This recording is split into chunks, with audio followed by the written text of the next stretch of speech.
Shalom jemaat yang dikasih Tuhan. Puji nama Tuhan, kita boleh kembali beribadah walaupun masih secara online, tapi gak apa-apa. Hadirat Tuhan akan terus ada atas hidup Bapak Ibu Saudara semua. Amin. Mari saya undang kita semua, kita mau satukan hati, kita mau masuk ke hadirat Tuhan. Terima kasih Bapa, terima kasih Tuhan untuk kebaikan-Mu Bapa. Ya Tuhan, pada pagi hari ini Tuhan, ini kami anak-anak-Mu Bapa ingin memuji dan memuliakan nama-Mu. Berkati setiap kami Tuhan, jamalah setiap hati kami. Terima kasih Tuhan, terima kasih Bapa. Mari saya undang kita semua untuk sembah Tuhan.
kebaikan dalam hidup kami. Dengan apa kan ku balas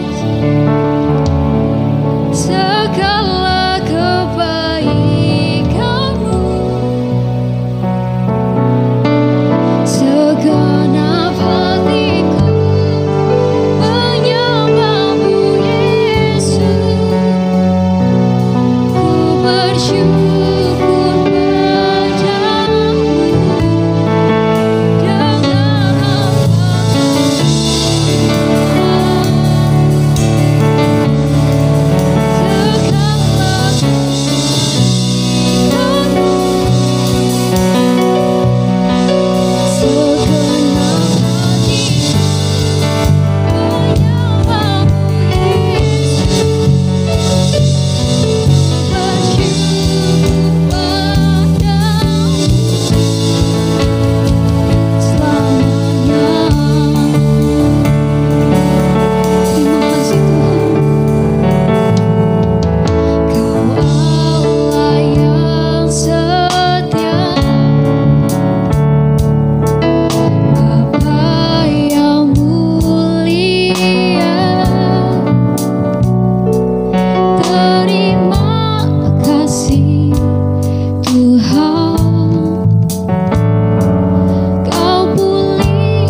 Selamat hari Minggu, saya percaya kita masuk dalam level kemuliaan yang lebih besar lagi.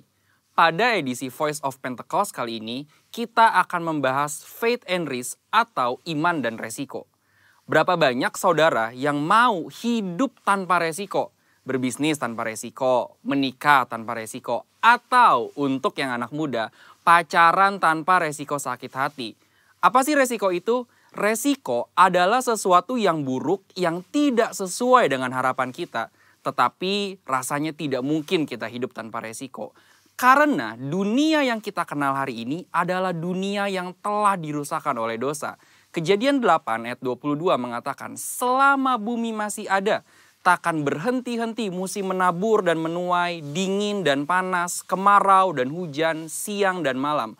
Oleh sebab itu, selama bumi masih ada, maka yang namanya resiko akan terus ada.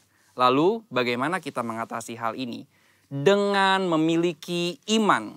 Terkadang hidup ini seperti seorang pengusaha yang sedang berinvestasi. Dan yang namanya investasi tentu ada segudang resiko.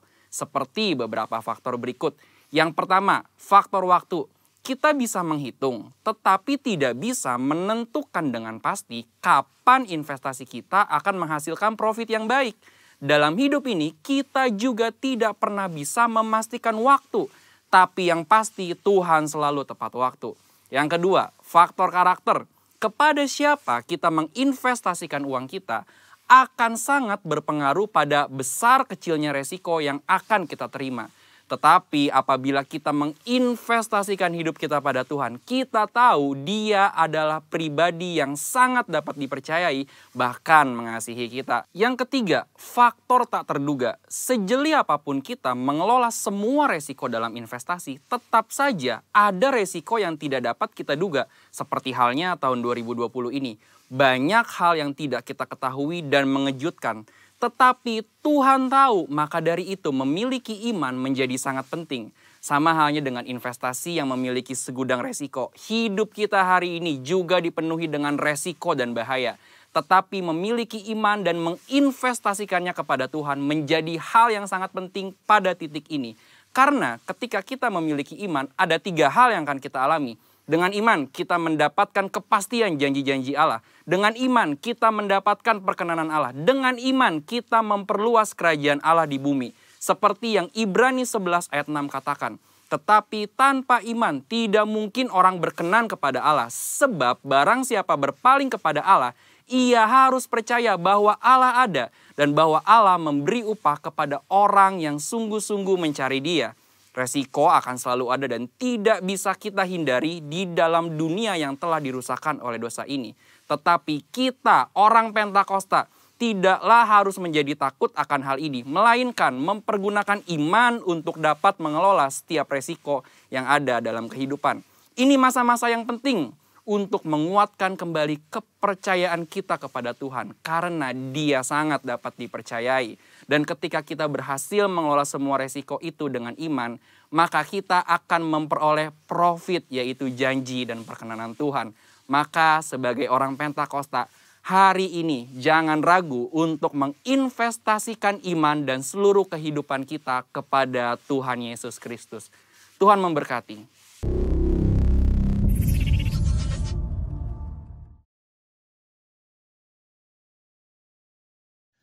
Shalom jemaat yang dikasihi Tuhan, selamat pagi, selamat hari Minggu. Saya bersuka cita boleh kembali menyapa Bapak Ibu Saudara semua di dalam ibadah online di minggu hari ini. Nah, saudaraku yang terkasih, kita sebentar akan sama-sama belajar sedikit tentang firman Tuhan yang saya akan beri judul tentang pengharapan di dalam Tuhan Yesus. Bagaimana kita memiliki pengharapan di dalam Tuhan Yesus. Saudara, hari-hari ini kita masih terus ada di dalam satu wabah, satu pandemik yang belum berakhir, di mana kita tiap hari mendengar kasus corona ini sudah di mana-mana.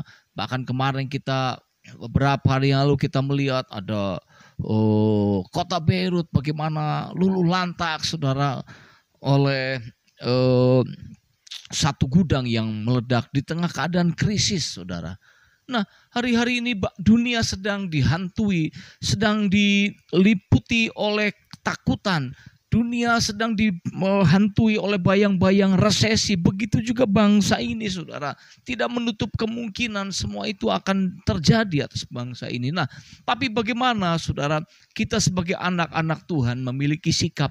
Bagaimana kita sebagai anak-anak Tuhan harus bertindak di tengah keadaan tidak baik ini. Nah, saya tiba-tiba merenungkan tentang kata pengharapan, saudara. Pengharapan itu adalah sesuatu yang kita inginkan, tapi yang saat ini belum terjadi. Seperti misalnya hari-hari ini kita menginginkan supaya kita punya pengharapan bahwa COVID-19 ini segera berlalu dari bangsa ini. Kita mengharapkan agar resesi tidak terjadi kepada bangsa ini. Yang sakit punya pengharapan untuk sembuh. Yang saat ini mungkin saudara sedang dalam usaha, sedang mengalami satu goncangan. Saudara punya pengharapan supaya punya usaha menjadi lebih baik dan lain sebagainya. Harapan adalah keinginan yang kita ungkapkan supaya itu terjadi. Nah, bagaimana pengharapan itu di dalam Tuhan, saudara? Dikatakan di dalam satu firman Tuhan adalah pengharapan itu seperti sawu yang kuat. Sawu itu sebuah jangkar, saudara. Kalau ada kapal laut yang besar, kalau dia turunkan sawu itu, saudara, turunkan jangkar itu, maka kapal itu akan tetap berdiri, tetap ada, tidak bergeser, saudara, karena ada sawu yang kuat. Walaupun ombak besar, maka kapal itu hanya tergoyang-goyang sedikit, tapi dia akan tetap tinggal. Nah, itu menggambarkan bagaimana kita harus menaruh pengharapan kita. Di mana sawu itu kita pancangkan, saudara. Nah, seharusnya mari kita sama-sama menaruh pengharapan itu di dalam Yesus. Kita boleh menaruh pengharapan di dalam Tuhan, supaya pengharapan kita ini akan benar-benar membawa dampak dalam hidup kita. Nah, saudara, kita akan belajar dari Rasul Paulus. Saya kira kita tidak perlu meragukan lagi Rasul Paulus ini, saudara, ya. Bagaimana iman, pengharapan, dedikasinya kepada Tuhan dan kepada pelayanan yang begitu luar biasa. Nah, saya akan sampaikan di dalam Kolose 1 ayat 23, saudara. Saya akan bacakan. Sebab itu kamu harus bertekun dalam iman, tetap teguh dan tidak bergoncang, dan jangan mau digeser dari pengharapan Injil yang telah kamu dengar dan yang telah dikabarkan di seluruh alam di bawah langit, dan yang aku ini Paulus telah menjadi pelayannya. Nah, saudara, Di sini saya merenungkan ada 3 hal. Bagaimana supaya pengharapan kita di dalam Tuhan itu semakin kuat. Bagaimana kita punya pengharapan di dalam Tuhan. Kita akan melihat 3 hal ini secara singkat, saudara. Yang pertama adalah kita harus bertekun di dalam iman. Bertekun di dalam bahasa aslinya memiliki satu arti, kita tinggal. Jadi Paulus sedang ajarkan kepada jemaat di Kolose bagaimana jemaat Tuhan di sana untuk dia tinggal di dalam imannya. Iman itu bukan hanya identitas seorang yang memiliki agama, saudara. Tapi kita benar-benar harus tinggal di dalam iman kita. Kalau engkau berkata bahwa engkau percaya bahwa Yesus adalah Tuhan, maka sudah seharusnya hidup kita tinggal di dalam Tuhan. Kita tinggal di dalam kepercayaan itu. Kita terus mengerjakan kepercayaan itu, saudara. Kita bertekun di dalam iman. Nah, kita akan melihat di dalam Roma pasal yang keempat. Di dalam Roma pasal yang keempat, saudara, kita melihat dari ayat yang 18. Di sini Rasul Paulus memberi contoh tentang Abraham, saudara. Saya akan bacakan buat kita semua, saudara. Dari mulai ayat yang ke-18 sampai dengan ayat ke-20. Sebab sekalipun tidak ada unsur untuk berharap, namun Abraham berharap juga dan percaya bahwa ia akan menjadi bapa banyak bangsa menurut yang telah difirmankan. Demikianlah banyaknya nanti keturunanmu. Imannya tidak menjadi lemah walaupun ia mengetahui bahwa tubuhnya sudah sangat lemah. Karena usianya telah kira-kira 100 tahun dan bahwa rahim Sarah telah tertutup. Tetapi terhadap janji Allah ia tidak bimbang karena ketidakpercayaannya. Malah ia diperkuat dalam imannya dan ia memuliakan Allah. Abraham, saudara, dia bertekun dengan imannya. Dia tidak menjadi lemah karena keadaannya sebenarnya tidak mungkin untuk janji Allah itu digenapi, saudara. Tapi malah di sini dikatakan dia tidak bimbang karena ketidakpercayaannya. Tapi ia malah memperkuat imannya, saudara. Dia tinggal di dalam imannya. Dia tinggal di dalam kepercayaannya. Dia tinggal dengan apa yang dia percayainya. Saya percaya kalau kita tinggal di dalam iman, maka kita akan melakukan seperti apa yang kita imani, saudara. Bukannya kita bertolak belakang dengan iman kita, tetapi kita melakukan apa yang kita imani. Jadi yang pertama yang saya mau sampaikan adalah bagaimana kita mau bertekun di dalam iman. Artinya kita tinggal dengan iman, tinggal di dalam iman, saudara. Kita tidak gampang goyah, tapi iman itu seperti kata Roma tadi, saudara, malah kita diperkuat. Ada seorang hamba Tuhan berkata bahwa hidup kita adalah hidup karena mendengar, bukan karena melihat. Iman timbul dari pendengaran, pendengaran akan firman Tuhan. Jadi iman kita tuh hidup karena pendengaran, saudara. Kalau yang kita dengar adalah firman Tuhan, maka kita akan kuat. Kalau kita dengar hal-hal yang negatif, maka hidup kita akan semakin terpuruk. Jadi bagaimana supaya kita memiliki pengharapan dalam Tuhan? Memiliki pengharapan yang benar. Kita harus tinggal di dalam iman kita, saudara. Kita harus melakukan apa yang kita percayai. Seperti Abraham. Dia tidak bimbang karena ketidakpercayaannya. Artinya Abraham punya sisi tidak percaya, saudara. Karena melihat keadaannya. Seperti kita. Kita mungkin memiliki ketidakpercayaan bahwa bangsa ini akan keluar dari masalah. Karena hari-hari ini keadaan pun tidak semakin baik. Tetapi Abraham tidak bimbang karena ketidakpercayaannya. Kita harus tidak bimbang. Tapi kita akan harus semakin bertekun di dalam iman. Nah, yang kedua bagaimana kita bisa memiliki pengharapan di dalam Tuhan. Selain kita bertekun di dalam iman tadi yang pertama, saudara. Yang kedua adalah di sini katakan tetap teguh dan tidak tergoncang. Di dalam bahasa aslinya adalah berdiri teguh. Saudara, berdiri teguh itu artinya ada satu usaha yang harus kita lakukan, saudara. Kalau berdiri kita membutuhkan kaki.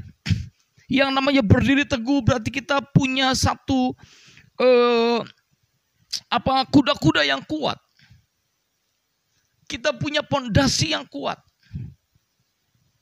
Seharusnya kita sebagai anak-anak Tuhan, kita punya pondasi yang benar. Tuhan Yesus pernah sampaikan perumpamaan, saudara. Ada dua orang sama-sama membangun rumah.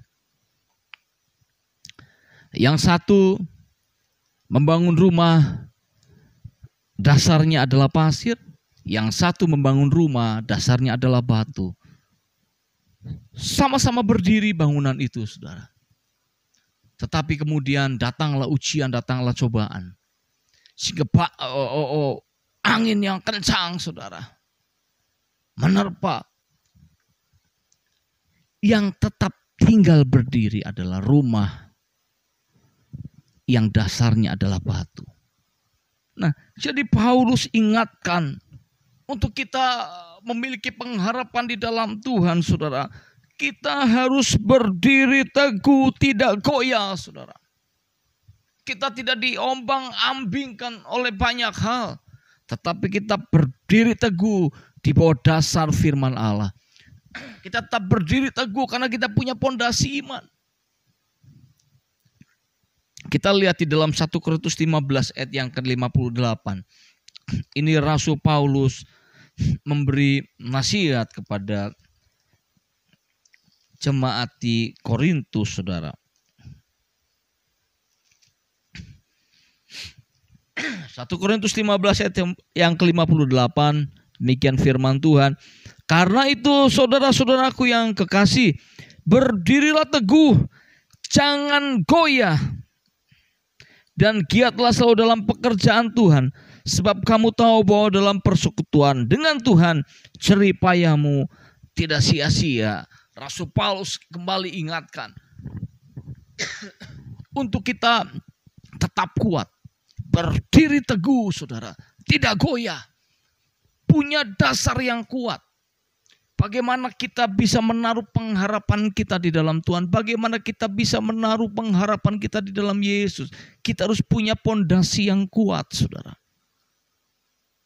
Karena pondasi kita bukan dibangun di atas pasir, tapi di atas batu karang, yaitu Tuhan Yesus. Maka seharusnya kita kuat di dalam Tuhan. Jadi yang pertama, bagaimana kita bisa memiliki pengharapan di dalam Tuhan? Kita harus bertekun di dalam iman. Lalu yang kedua, jangan goyah. Kita harus berdiri teguh. Seperti seorang petinju maupun pegulat, saudara. Dia harus punya kuda-kuda yang kuat. Sehingga dia tetap teguh berdiri. Mari saudara, kita tetap teguh. Kalau hari-hari ini saudara sudah lemah dan berkata, Pak, saya rasa saya sudah tidak bisa lagi menaruh pengharapan saya dalam Tuhan. Ingat apa yang pernah Tuhan lakukan dalam hidupmu. Bertekun di dalam iman itu. Dan kembali kuat di dalam Tuhan, saudara. Lalu yang ketiga, yang terakhir, saudara.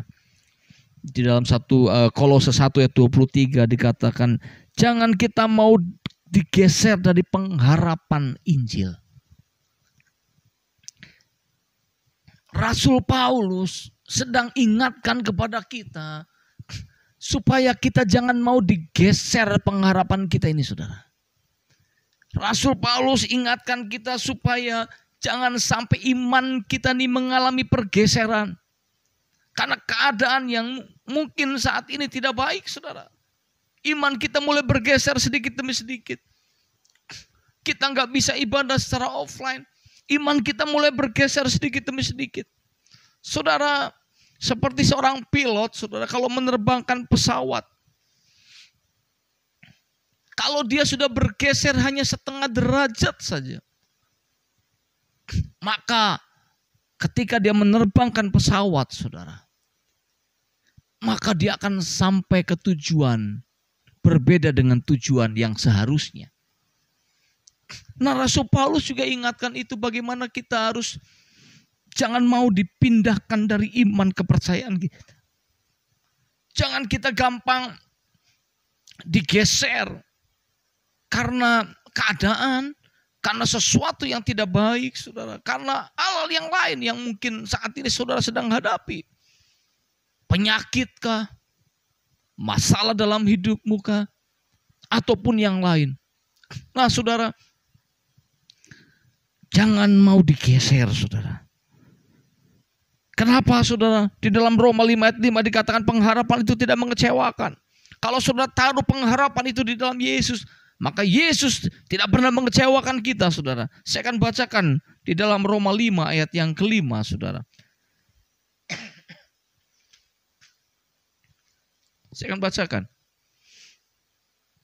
Dan pengharapan tidak mengecewakan, karena kasih Allah telah dicurahkan di dalam hati kita oleh Roh Kudus yang telah dikaruniakan kepada kita. Jadi dikatakan pengharapan kita tidak mengecewakan saudara. Kalau saudara taruh pengharapan itu di dalam Tuhan, maka pengharapan itu tidak pernah mengecewakan kita. Kenapa? Karena Tuhan sudah memberikan kekuatan. Siapa kekuatan itu? Kekuatan itu yang sudah Tuhan kirim, yaitu Roh Kudus. Di dalam Roma 15 saudara, ayat yang ke-13, saya akan bacakan buat kita saudara.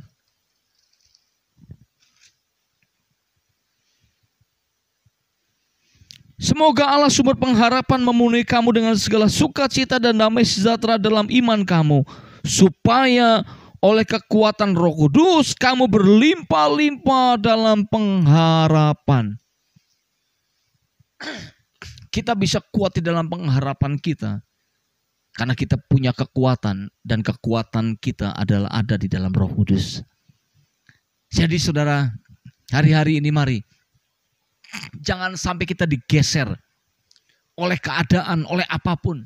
Kalau hari-hari ini situasi Anda sedang tidak baik, sakitkah yang sedang saudara alami, keadaan ekonomikah yang saat ini saudara sedang alami, ataupun masalah dalam rumah tanggamu yang hari-hari belum terselesaikan, saatnya saudara menaruh pengharapan di dalam Tuhan Yesus.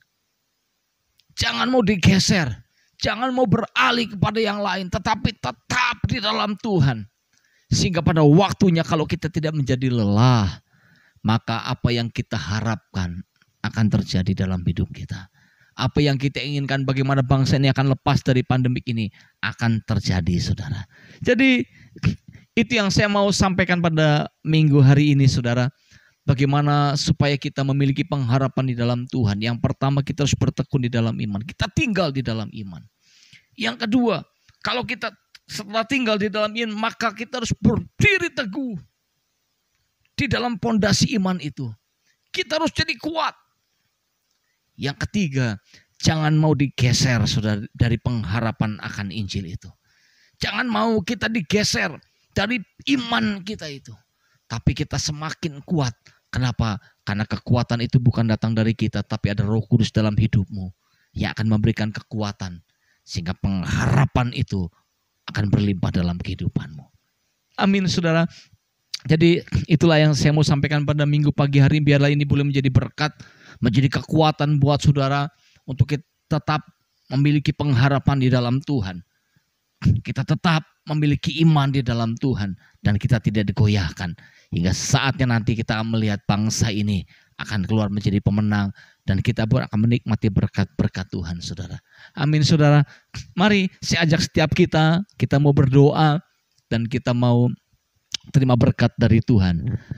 Terima kasih Bapa, pada hari ini kami bersyukur buat berkat firman yang sudah Kau berikan buat kami. Kami tahu bahwa kami punya pengharapan di dalam Tuhan.